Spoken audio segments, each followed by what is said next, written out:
नमस्कार, यो समाचारमा स्वागत छ। म सचिता बुढाथोकी। सुरु गरौं अहिलेसम्मका प्रमुख समाचारबाट।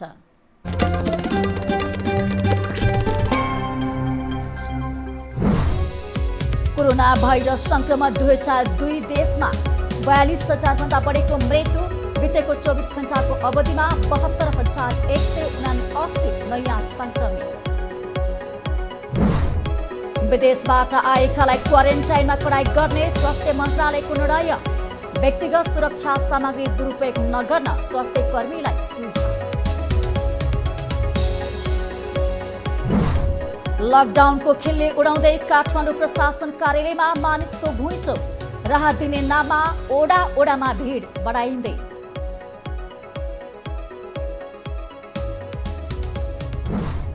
ललितपुरको धोबीघाट स्थित चिनिया कम्पनीमा काम गर्ने 200 श्रमिकमाथि अत्याचार। न्यूनतम सेवा सुविधाबाट वञ्चित, घर जान पनि दिएन। र कोरोना भाइरस संक्रमणबाट ज्यान गुमाउनेको संख्या 42,000 नाग्यो। कङ्गोका पूर्व राष्ट्रपति योम्बेको निधन।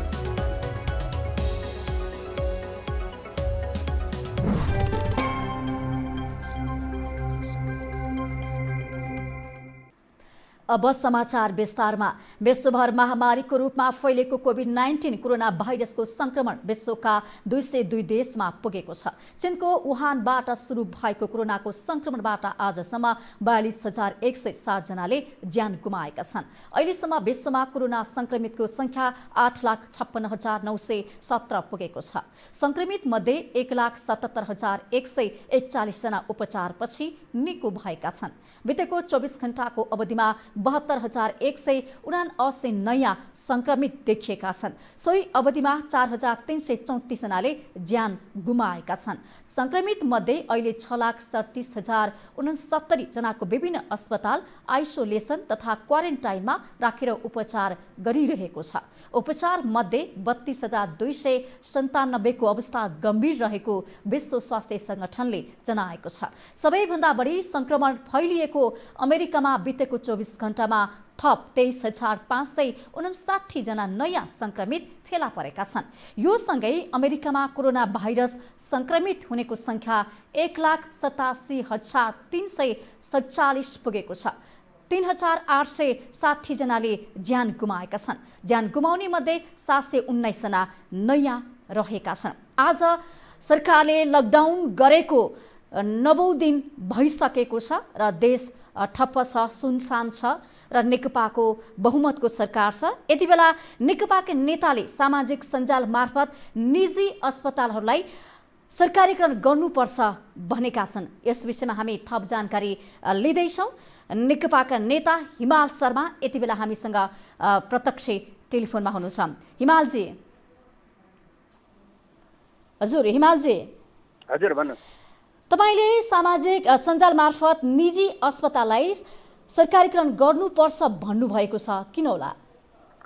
यस्तो विश्वमा कोरोनाको यस्तो महामारी फैलिरहेको बेलामा हाम्रो नेपालका निजी अस्पतालहरूले बिरामीहरूलाई जाँच्नेको सट्टामा ज्वरो आएका बिरामीहरू हस्पिटलमा जाँदा साथ उनीहरूले चाहिँ भर्ना नलिने र अन्य बिरामीहरू पनि भर्ना नलिने, आखिरमा चाहिँ उनीहरू चाहिँ बन्द गरेको अवस्था पाइयो। यस्तो अवस्थामा पनि हस्पिटलहरू खुल्दैनन्। यदि भने यस्तो महामारीको अवस्थामा पनि बिरामीहरूलाई चाहिँ उपचार गरिँदैन भने ती हस्पिटलको के आवश्यकता पर्यो? यसलाई हामीले के भन्न चाहन्छौँ भने पहिलो कुरा त उहाँहरूलाई सरकार उपकरणहरू उहाँहरूलाई आवश्यक छ, सरकारले त्यसको चाहिँ वातावरण बनाइदिनुपर्छ भन्ने कुरा भयो भने उहाँले आग्रह गर्नुपर्छ, सरकारले त्यो वातावरण बनाउँछ। होइन भने त्यस्ता बन्द गरिएका जति पनि निजी अस्पतालहरू छन् ती अस्पतालहरूलाई चाहिँ बिना मुआवजा यति बेलै नै सरकारले राष्ट्रियकरण गर्ने घोषणा गर्नुपर्दछ। उहाँहरूलाई अल्टिमेटम दिनुपर्दछ। यदि तुरुन्त 24 घण्टाभित्र अथवा 12 घण्टाभित्र तत्कालै ती चाहिँ हस्पिटलहरू सुचारू गरिएन भने राज्यले चाहिँ त्यसलाई राष्ट्रियकरण गर्छ भन्ने चाहिँ कुराको सरकारले निर्देशन जारी गर्नुपर्दछ र उहाँहरूले चाहिँ हस्पिटललाई सुचारू बनाउनु पर्दछ। अझ मैले भन्न चाहन्छु कि यस्तो बेलामा त त्यस्ता कतिपय ठुला हस्पिटलहरू जो छन् उनीहरूले त चाहिँ कोरोना टेस्ट गर्ने उपकरण पनि सरकारसँग कोअर्डिनेसन गरेर सरकारले त्यसलाई अनुदान पनि दिन्छ अथवा केही सब्सिडीहरू दिन्छ। सरकारसँग मिलेर हामी राख्न चाहन्छौँ। हामीले त्यस्ता उपकरण पनि हामी राख्न चाहन्छौँ। भनेर सरकारसँग चाहिँ छलफल गर्ने र त्यस्तो किसिमको उपचारको वातावरण मिलाउनु पर्ने सट्टामा हस्पिटल नै बन्द गरिदिने होइन, बिरामीहरू नै नजाँच्ने यस्तो चाहिँ भयावह स्थिति भइसकेपछि त्यस्ता हस्पिटलको कुनै आवश्यकता पनि हुँदैन, सरकारले तुरुन्तै चाहिँ राष्ट्रियकरण गर्नुपर्छ भन्ने कुरा हामीले राखेका छौँ। जस्तो यहाँले सामाजिक सञ्जाल मार्फत चाहिँ ध्यानाकर्षण गराउनु भएको छ सरकारको निजी अस्पताललाई चाहिँ सरकारीकरण गर्नु पर्यो भनेर। अब अन्य पनि पहल हुन सक्छ नि, सामाजिक सञ्जाल मात्रै माध्यम हो कि अन्य पनि तपाईँकै होइन म त एउटा पार्टीको एउटा जिम्मेवार एउटा नेता पनि हुनुहुन्छ भएको कारणले गर्दाखेरि मैले सम्बन्धित ठाउँमा मैले चाहिँ यो कुरा चाहिँ स्वास्थ्य मन्त्रीलाई पनि यो कुरा जानकारी गराएको छु। यो कुरा चाहिँ हामीले प्रधानमन्त्रीको हाम्रो अध्यक्ष हुनुहुन्छ उहाँका पनि यी विषयवस्तुहरू हामीले उठाएका छौँ। किनभने निजी हस्पिटलहरूले चाहिँ उपकरण लिँदाखेरि उहाँहरूले चाहिँ राज्यले चाहिँ भारी मात्रामा चाहिँ छुट दिएको हुन्छ भन्सारमा, उहाँलाई धेरै चाहिँ विभिन्न विषयहरूमा चाहिँ सब्सिडी दिएको पनि हुन्छ। यस्तो अवस्थामा राज्यलाई उहाँहरूले चाहिँ सहयोग गर्नुहुन्न भने, यस्तो अवस्थामा चाहिँ नागरिकहरूको चाहिँ स्वास्थ्य सेवामा चाहिँ खेलवाड हुन्छ भने त्यस्ता हस्पिटलहरूलाई तुरन्त कारबाहीको विषयवस्तु बनाउनुपर्छ भन्ने चाहिँ कुरा हामीले सामाजिक सञ्जालको कुरा मात्रै होइन, हामीले आन्तरिक रूपमा हामी पार्टीभित्र पनि अथवा सरकारका सम्बन्धित निकायहरूमा पनि हामीले यी कुराहरू चाहिँ गम्भीरतापूर्वक राखेका छौँ। यसो स्वास्थ्य मन्त्री अनि आफ्नो पार्टीको अध्यक्षलाई पनि भनेका छौँ भन्नुभयो, कस्तो प्रतिक्रिया दिनुभयो? होइन, उहाँहरूले चाहिँ अहिले सरकारले पनि आग्रह गरेको छ। हिजो मात्रै सर्वोच्च अदालतले पनि यसको चाहिँ एउटा आदेश दिएको छ, निर्देशन दिएको छ कि यी हस्पिटलहरू सुचारू गर्नु, जुनसुकै प्रकारका बिरामीहरूको पनि जाँच गर्नु भन्ने चाहिँ उपचारमा संलग्न हुनु भन्ने चाहिँ कुराको सर्वोच्च अदालतले पनि त्यसलाई आग्रह गरेको छ, निर्देशन दिएको छ। र सरकारले पनि हिजो मात्रै पनि निजी हस्पिटलहरूको हकमा एउटा चाहिँ निर्देशन जारी गरेको छ। आवश्यक उपकरणहरू सरकारले व्यवस्थापन गर्छ, उहाँहरूले चाहिँ हस्पिटलहरू खोल्नुपर्छ र नागरिकहरूलाई चाहिँ स्वास्थ्य सेवामा दिनुपर्छ भन्ने चाहिँ कुरा आग्रह गरिएको छ। यो आग्रहलाई पनि व्यवस्था यदि उहाँहरूले चाहिँ गर्नुहुन्छ भने यस्ता हस्पिटलहरूलाई तुरन्त राष्ट्रियकरण गर्नुपर्छ। यसमा जनताको साथ र सहयोग हुन्छ र ती हस्पिटलहरूलाई चाहिँ सुविधा सम्पन्न एउटा चाहिँ स्वास्थ्य सेवा दिने वातावरण सिर्जना गराउनु पर्ने स्थिति आएको छ। यस्तो स्वास्थ्य सामग्री कुरा यहाँले गरिरहँदाखेरि खरिदमा भ्रष्टाचारको पनि आवाज उठिरहेको छ नि, तपाईँ चाहिँ के भन्नुहुन्छ यसमा? यी भ्रष्टाचारको कुरा जति पनि आएको छ यसलाई चाहिँ छानबिन गर्नुपर्दछ। यसमा चाहिँ हामीले सरकारले चाहिँ जानी बुझिकन यो कामहरू गरेको हो भन्ने मलाई लाग्दैन। यसलाई चाहिँ कतिपय अवस्थामा कतिपय सम्बन्धित विषयवस्तुहरूको ज्ञान नभएको कारणले पनि हुनसक्छ। यसलाई छानबिन गरौँ, यसलाई अनायकमा चाहिँ अनावश्यक चाहिँ प्रचारबाजी मात्रै नगरौँ। यदि ती चाहिँ त्यसमा भ्रष्टाचार भएको हो, कोही व्यक्ति चाहिँ सामेल भएको छ, त्यसमा मुछिएको छ भने, संलग्न छ भने त्यसलाई कारबाहीको विषयवस्तु बनाइन्छ। यस्तो बेलामा पनि कसैले भ्रष्टाचार गर्छ भने उसलाई जुनसुकै पार्टीको नेता किन नहोस्, जसोसुकै व्यक्ति किन नहोस्, त्यसलाई कारबाहीको दायराभित्र ल्याइन्छ र अनावश्यक रूपमा फेरि चाहिँ प्रोभोक गरी सिर्जना पनि नगरौँ। किटहरूको बारेमा चाहिँ अलिकति केही कमसल खालको चाहिँ भयो, अन्तर्राष्ट्रिय स्वास्थ्य सङ्गठनले को मापदण्डभन्दा विपरीत भयो भन्ने चाहिँ कुरा जुन आएको छ, त्यसमा पनि सरकारको ध्यान आकर्षण होस् र एउटा गुणस्तरीय के अरे चाहिँ इक्विपमेन्टहरू ल्याएर हाम्रो चाहिँ नागरिकहरूको सेवा स्वास्थ्य सेवामा चाहिँ सरकार लाग्नुपर्दछ भन्ने कुरा पनि हामीले गराइरहेका छौँ। सरकारले कोरोना विरुद्ध लड्न गरेको तयारीलाई तपाईँले चाहिँ कसरी लिनुभएको छ? सरकारले कोरोनाको विरुद्ध लड्ने जुन किसिमको चाहिँ यो के अरे पहल कदमी लिएको छ यसको निम्ति हामी सबैले स्वागत गर्नुपर्दछ। किनभने यसलाई चाहिँ ढिलो नगरिकन सरकारले लिएका पहल कदमी चाहे चाहिँ त्यो अन्तर्राष्ट्रिय उडान बन्द गर्नेदेखि लिएर तपाईँको चाहिने यो लकडाउन गर्ने विषयवस्तुहरू छन्, यसलाई चाहिँ उसले चाहिँ टाइममै यो गरेको छ। अझ योभन्दा अझै अगाडि गरेको भए अन्तर्राष्ट्रिय उडानहरू अझै बन्द गरेको भए राम्रो हुन्थ्यो कि भन्ने कुरा पनि छ। यद्यपि चाहिँ अहिले यहाँसम्म यहाँ आउँदाखेरि चाहिँ सरकारले लिएका जति पनि कदमहरू र निर्णयहरू छन्, यी निर्णयहरूलाई चाहिँ हामी सबै नागरिकहरूले त्यसलाई पालना गर्नुपर्दछ। सरकारले जुन उद्देश्यले चाहिँ यी कदमहरू लिएको छ त्यसलाई हामी सबैले आत्मसात गरौँ, सबै घर घरमा आफ्नै घरमा बसौँ, हामीलाई केही हुँदैन, हुने अरूलाई हो भन्ने हिसाबले चाहिँ त्यसरी नल्याउँ र कोरोनाले चाहिँ मान्छेहरूलाई छोड्दैन भन्ने चाहिँ कुरा पनि हामीले चाहिँ बुझ्नुपर्दछ। त्यो भएको कारणले गर्दाखेरि हामी सबै नागरिकहरूलाई सरकारले गरेर लिएका जुन जति पनि निर्णय र कदमहरू छन् त्यसलाई चाहिँ हामीले पालना गरौँ, म यो आग्रह गर्न चाहन्छु। तपाईँ नेकपा काठमाडौँको इन्चार्ज समेत हुनुहुन्छ, पार्टीले कोरोना विरुद्ध लड्न दिएको निर्देशन तल्लो पङ्क्तिसँग पुगेको छ कि छैन, के छ? यो चाहिँ हाम्रो काठमाडौँ जिल्लाभरि हाम्रा चाहिँ एउटा महानगरपालिका र 10वटा नगरपालिकाहरू छन्। हाम्रा त्यहाँका स्थानीय सरकारहरू र त्यहाँका राजनीतिक पार्टीका नेताहरू सबैले यसमा चाहिँ नि मिलेर कोरोना विरुद्ध लड्नको निम्ति चाहे त्यो जनचेतना अगाडि बढाउने अवेरनेसको कुराहरू किन नहोस्, चाहे त्यो चाहिँ नि अब जो परिवारहरू छन् जो खाद्यान्नको अभाव छ, जसलाई चाहिँ नि यो अहिलेको चाहिँ लकडाउनले चाहिँ समस्या पारेको छ, जो मजदुरहरू छन् जो ज्याला मजदुरी गरेर खाएछन्, तिनीहरूको एउटा लागत चाहिँ डेटाहरू हामीले सङ्कलन गरेका छौँ र त्यस्ता व्यक्तिहरूलाई चाहिँ नि नगरपालिका र वडा थ्रु चाहिँ नि उहाँहरूलाई केही राहतको प्याकेजहरू दिने काम भएको छ। हामीले मर्न दिन औषधि र खाद्यान्न नपाएर काठमाडौँका जनताहरू चाहिँ कोही पनि नमरुन् भन्ने चाहिँ हामीले असाध्यै चासोको विषय राखेका छौँ र त्यही बमोजिम हामीले सम्पूर्ण हाम्रो निकायहरूमा चाहिँ हामीले निर्देशन जारी गरेका छौँ। निजी संस्थाहरूले बहुमतको सरकारलाई किन नटेरेको होलान्?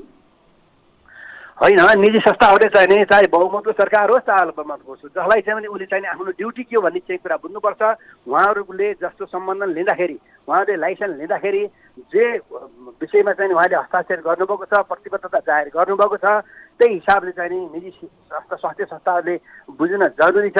उहाँहरूले पैसा कमाउने काम मात्रै होइन, उहाँलाई व्यापार गर्नको निम्ति मात्रै अनुमति दिएको होइन, उहाँहरूलाई चाहिँ नागरिकको स्वास्थ्य सेवा पुर्याउनको निम्ति पनि अनुमति दिएको हो। त्यही विषयमा उहाँहरूसँग त्यो अनुमति दिँदाखेरिको एग्रिमेन्ट त्यही छ।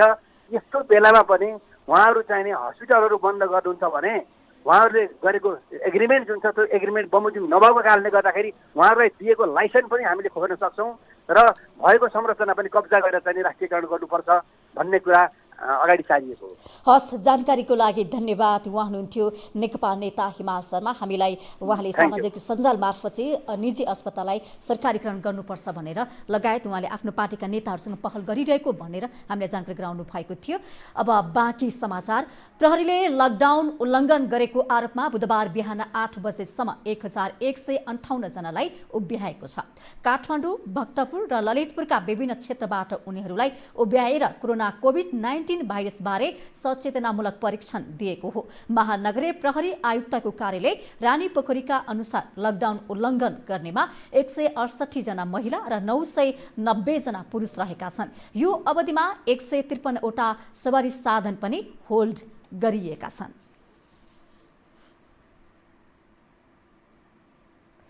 मध्यरातमा पर्साका विभिन्न सीमा क्षेत्रबाट स्वदेश पस्न लागेका 350 भारतीय नागरिकलाई प्रहरीले पक्राउ गरेको छ। पोखरा लगायतका विभिन्न क्षेत्रबाट पैदल हिँडेर वीरगञ्ज पुगेका उनीहरूलाई गैराती प्रहरीले पक्राउ गरेको हो। नेपाल भारत सीमा बन्द भएको अवस्थामा उनीहरू इनेरुवा नाकाबाट भारत प्रवेश गर्न लागेका थिए। पर्सामा 107 किलोमिटर सीमा क्षेत्र भारतसँग जोडेकाले खुला सीमाका कारण चुनौती थपिएको हो। उनीहरू नेपालका विभिन्न स्थानमा पेसा, व्यवसाय र मजदुरी गर्ने काममा संलग्न रहेको खुलेको छ। उनीहरूलाई ठाकुर राम बहुमुखी क्याम्पसमा राखिएको छ।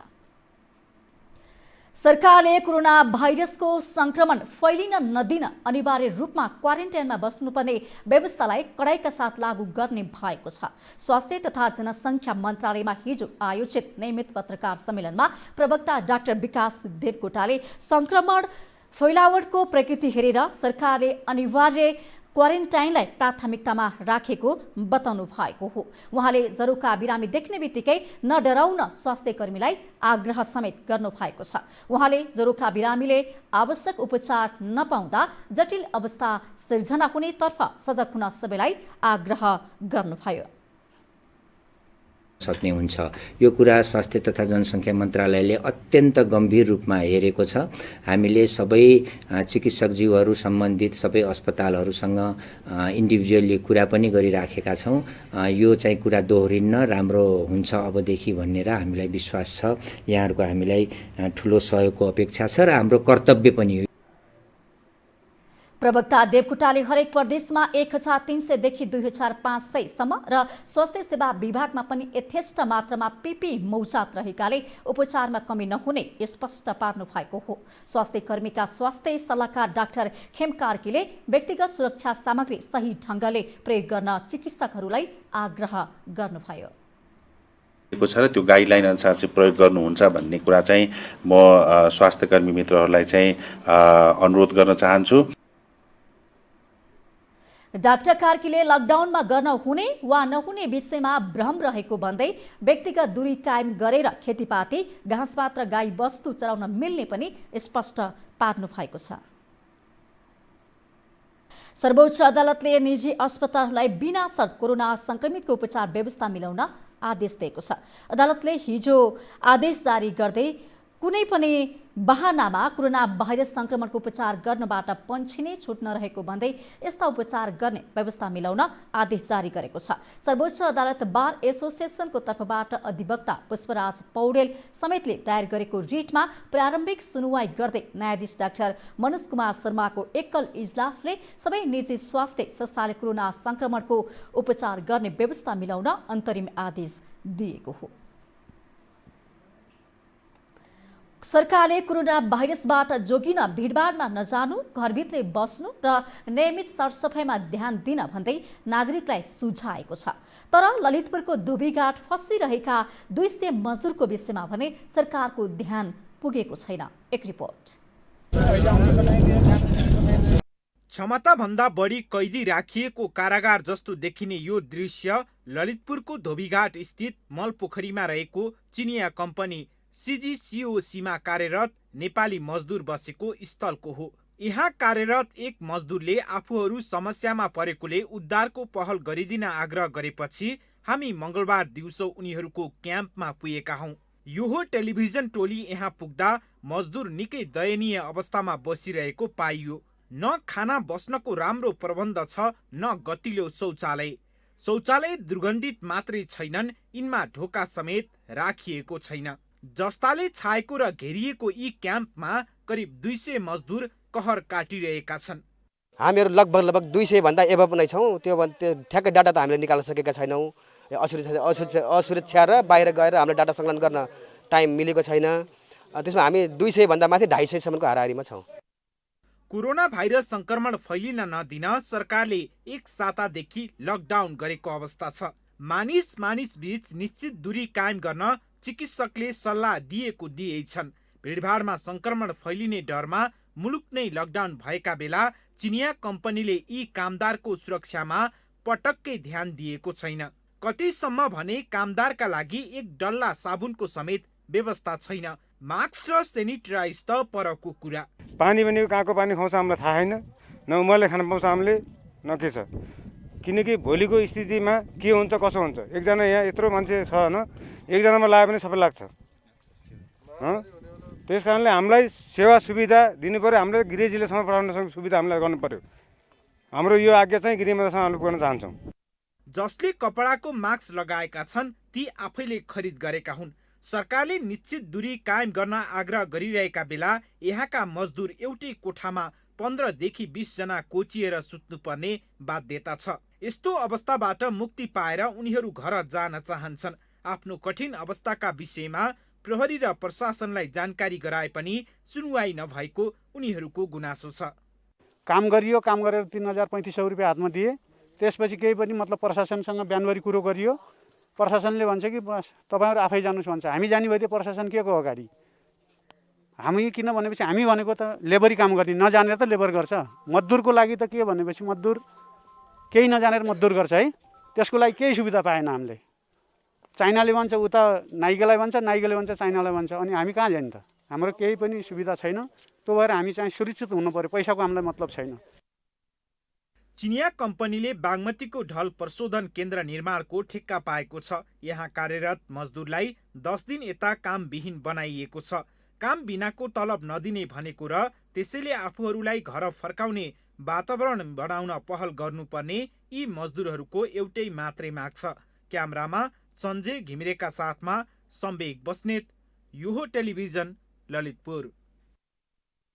उहाँहरूको समस्या हामीले सुनिसकेका छौँ। उहाँहरूको एउटै भनाइ छ, यो जुन कोरोना भाइरसको जोखिम मात्र होइन, यहाँ उहाँहरू जसरी बस्नु भएको छ अत्यन्तै दयनीय रूपमा बस्नु भएको छ। एउटा कारागारका कैदीलाई पनि योभन्दा राम्रो व्यवस्थित तरिकाले राखिएको होला, तर उहाँहरू त्योभन्दा नाजुक तरिकाले बस्नु भएको छ। एकै ठाउँ 15-20 जना कोचिएर सुत्नुपर्ने, बस्नुपर्ने बाध्यता उहाँहरू सामु छ। खानेपानीको राम्रो व्यवस्था गरिएको छैन, खानाको पनि उचित प्रबन्ध नभएको पाइएको छ। उहाँहरूलाई अहिले एउटै मात्रै भनाइ छ, उहाँहरूको एउटै चाहना छ कि सुरक्षित रूपमा घरसम्म पठाइयोस्, आफूले पाउनुपर्ने सेवा सुविधा दियोस्, तलब दियोस् र साथै यहाँ बस्दाखेरिको पनि तलब दियोस्, किनकि यहाँ उहाँहरूलाई अहिले 10 दिन यता कामविहीन बनाइएको छ।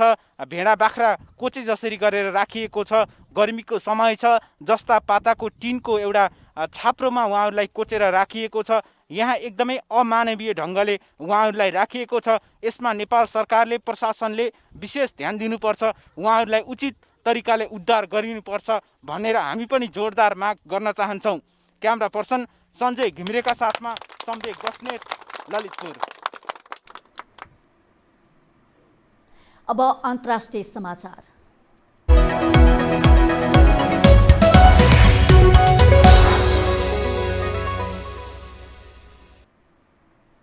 विश्वभर कोरोना भाइरसबाट मृत्यु हुनेको संख्या 42,000 नागेको छ। संक्रमितको संख्या 8 लाख नागेको छ भने उपचारपछि निको हुने मानिसको संख्या 1,72,000 पुगेको छ। कोरोना भाइरस अर्थात् कोभिड-19 को संक्रमणबाट हालसम्म इटालीमा 11,600 को मृत्यु भएको छ भने स्पेनमा 8,200 र अमेरिकामा 3,200 को मृत्यु भएको छ। चीनमा भने कोरोना संक्रमण रोकिँदै गएको छ। यसैबीच विश्व बैंकले चीनलाई कोरोना भाइरसका कारण उसको अर्थव्यवस्थाको वृद्धि दर रोकिन सक्ने चेतावनी दिएको छ। विश्व बैंकले पूर्वी एसियामा 1.1 करोड जनसङ्ख्या गरिबीको जालमा फँसेको जनाउँदै भाइरसको महामारीले अन्तर्राष्ट्रिय अर्थव्यवस्थामा गहिरो चोट लाग्ने बताइएको हो। गणतन्त्र कङ्गोका पूर्व राष्ट्रपति ज्याक्स जोखिम योम्बीको कोरोना भाइरसका कारण ज्यान गएको छ। अल जजिराका अनुसार उनको 81 वर्षको उमेरमा पेरिस अस्पतालमा उपचारको क्रममा ज्यान गएको हो। उनलाई उनको छोरालाई उद्धृत गर्दै अल जजिराले जनाए अनुसार उनीमाथि कोरोना भाइरसको लक्षण देखिएपछि अस्पताल भर्ना गरिएको थियो। उनले सन् 1977 देखि 1980 सम्म कङ्गोको शासन सत्ता सम्हालेका थिए। विश्वव्यापी महामारीको रूपमा रहेको कोरोनाको संक्रमणले अहिलेसम्म कङ्गोमा केवल 19 जनाको मात्रै ज्यान गएको छ। योम्बी कङ्गोको डेमोक्रेसी एन्ड डेभलपमेन्ट पार्टीका संस्थापक पनि हुन्। अन्तर्राष्ट्रिय समाचार सँगै हामी यो समाचारको अन्त्यमा आइपुगेका छौं। बिदा हुनु अघि प्रमुख समाचार पुनः एकपटक।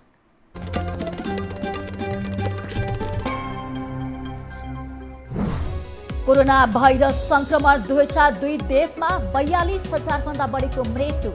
बितेको 24 घण्टाको अवधिमा 72,179 नयाँ संक्रमित। विदेशबाट आएकालाई क्वारेन्टाइनमा कडाई गर्ने स्वास्थ्य मन्त्रालयको निर्णय।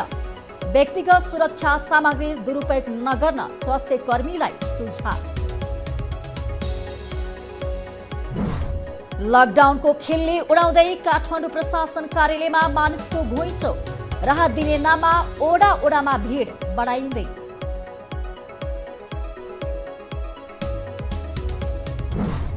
ललितपुरको धोबीघाट स्थित चिनिया कम्पनीमा काम गर्ने 200 श्रमिकमाथि अत्याचार।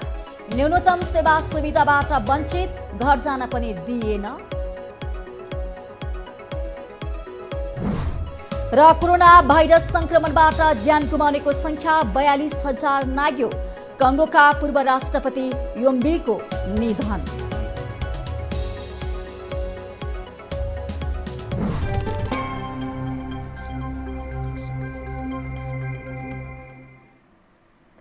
हवस् त यो समाचार अहिलेलाई सकियो। समाचार बुलेटिनका साथै यो टेलिभिजनका सम्पूर्ण कार्यक्रम यो खबर.com, युट्युब र फेसबुकमा पनि पढ्न र हेर्न सक्नुहुनेछ। मोबाइलमा यो टिभी एप डाउनलोड गरी हामीलाई प्रत्यक्ष हेर्न सक्नुहुनेछ।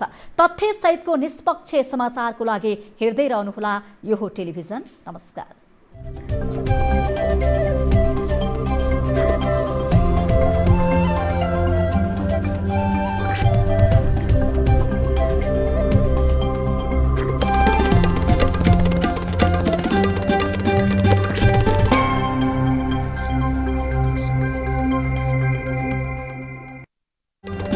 यो हो समाचारको साथमा बीएनबी हस्पिटल स्वास्थ्य उपचारको क्षेत्रमा अग्रणी हस्पिटल। स्वास्थ्य स्तरमा वृद्धि, जीवनमा समृद्धि। ग्वारकु, Lalitpur. If you have any sort of health issues, do visit Norvik International Hospital, Thapatali.